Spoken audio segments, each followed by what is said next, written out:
This workflow is so you can make coloring book pages in Photoshop. So we'll get started. In Google, type in whatever theme you're looking for as far as photos. I might type in firefighter this time. And I'm going to page down. See, these first pictures are very low res. These will not work for this workflow. We need something larger than about 4 to 6 megapixels.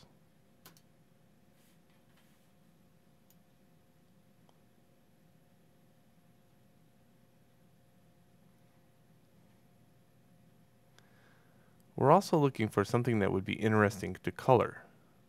Think of a kid. What would be interesting to color? It would not be headshots. It would not be the little boy here. That would be boring to color.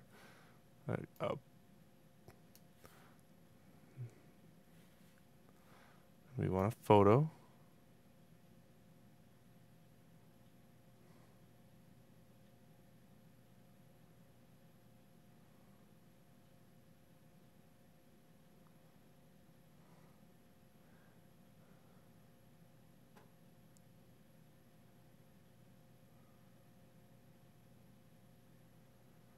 And there is not a whole lot that I would find interesting to color on this page.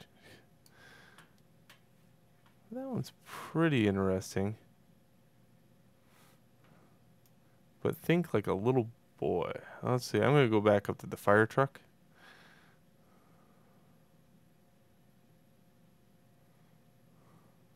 There was a really good one right here. Okay, so I'm going to use this for an example.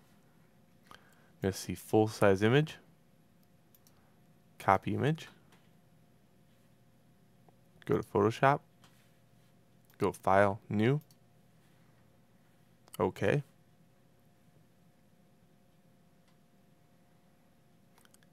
Then Edit, Paste. I want to hit OK. There we go, fire truck. Alright, in order for this to work, we have to have things, one, kind of non-destructive. Two, we have to get things very black and white first. So, first off, let's launch Navigator and zoom in on the picture. Okay, if you notice, there's some gradients here, and there's a lot of gradient here also. So, from the reflection of the sky. These are the things that we have to get rid of if it's going to be a really good shot. To do that, what I'm going to do is go down here to the yin yang, click on it, and choose black and white.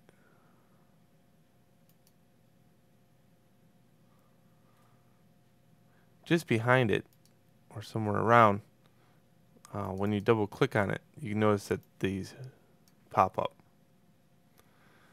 Okay. This allows me to adjust the black and white. So what I want to do is try to get rid of these dark values here.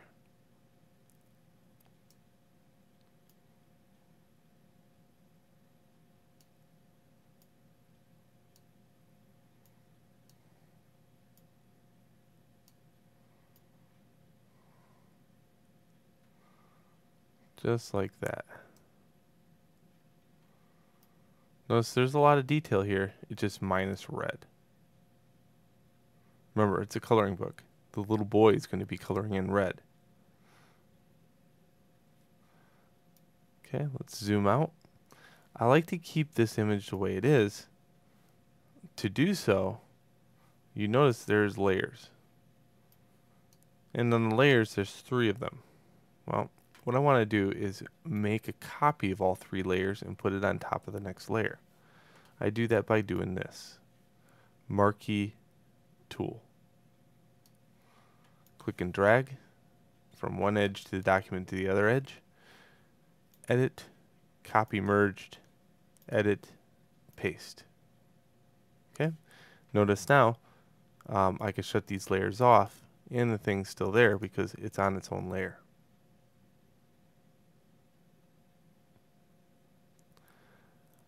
Alright, I'm also going to make a duplicate of this.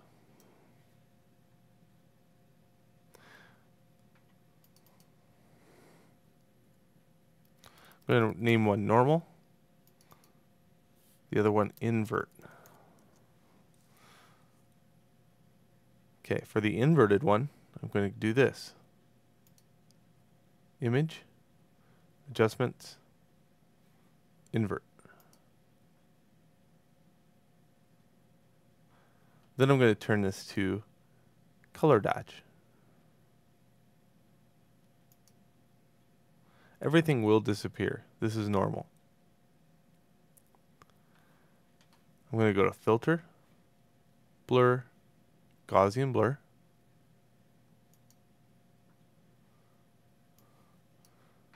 And I'm going to up this radius just a little bit.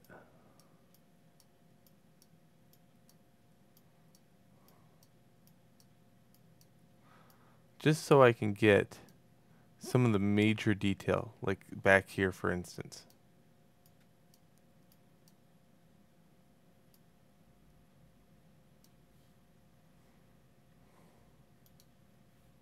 Okay. Again, I want to copy this. So I go like this. Edit, copy merged, edit, paste. Good. Now, if I zoom around on Navigator, again, I went to Navigator, but if I zoom in, you're going to see that there's a lot of detail here. It's stripped of much of the gradients. That's what I did. Okay, now I want to get it to more of a black and white. The first thing I want to do is maybe recover some pixels. So image adjustment levels. This is how we recover dead pixels. It's not a whole lot of dead pixels here, just a little bit. This range right here to here, these represent dead pixels. These are alive pixels because they have a little blip on the radar. But by pulling this over, you'll notice my blacks get a little bit more intense.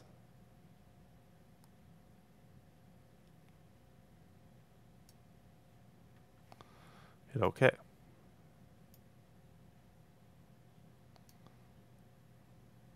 Okay, next, I want to go image, adjustments, threshold.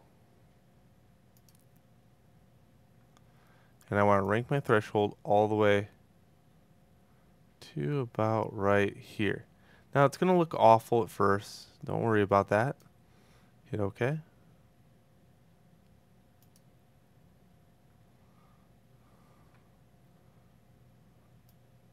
And there we go. Now think like a little boy that has to color this in. What I want you to do now is make a new layer. If it's a hard edge object, you can use the line tool. For the line tool, I need you to go to the little box up here. Very important that you do that. And using the bracket keys, I can up the pixels. So if it's this back area, I would probably want to fix that just like that.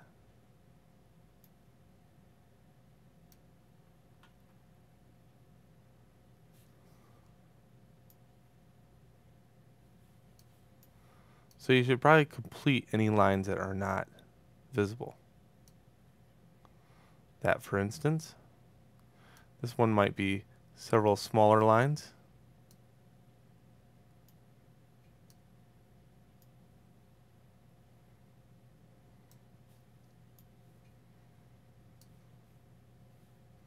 This whole bumper structure right here, it needs a line. And suddenly you can start seeing all this detail.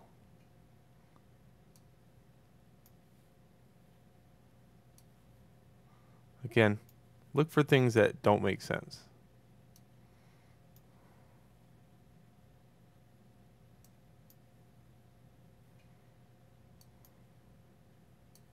And then make them make sense. You will be marked down if you cannot produce a producible coloring book page.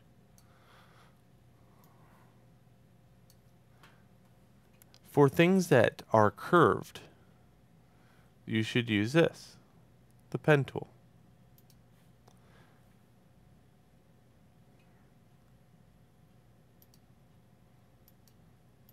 The pen tool has no pixel thing. It's like you can't draw in pixels with a pen.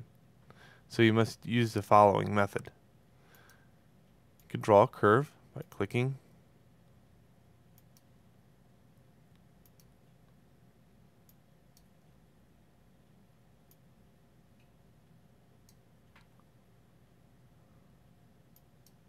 Just like that. And then you can grab a brush. For the line, if you notice, I had 2 pixels and it was working out good. So the brush, I'm going to have the same thing.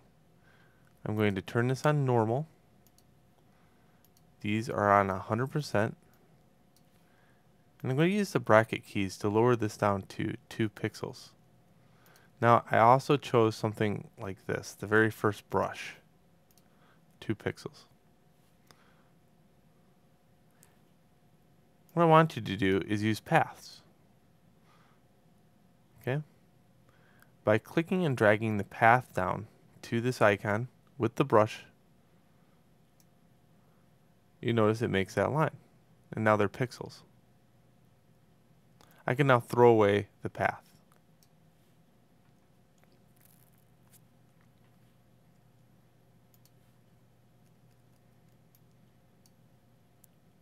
Just using the eraser to kind of touch up any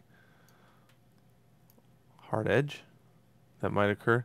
Like, I didn't like the structure of that line because I didn't take my time. But by breaking it up a little bit, it looks good.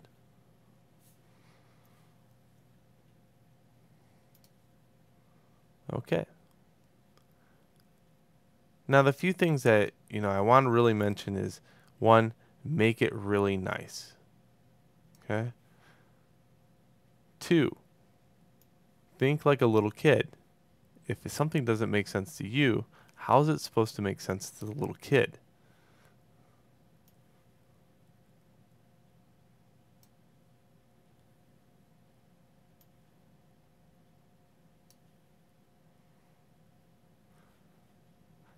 And use layers effectively.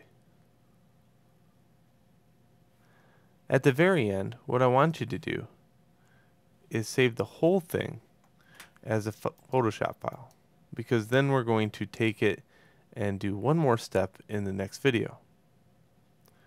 So save scene as, desktop,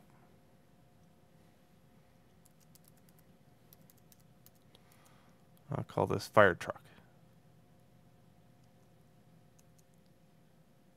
Okay, I'll meet you in the next video.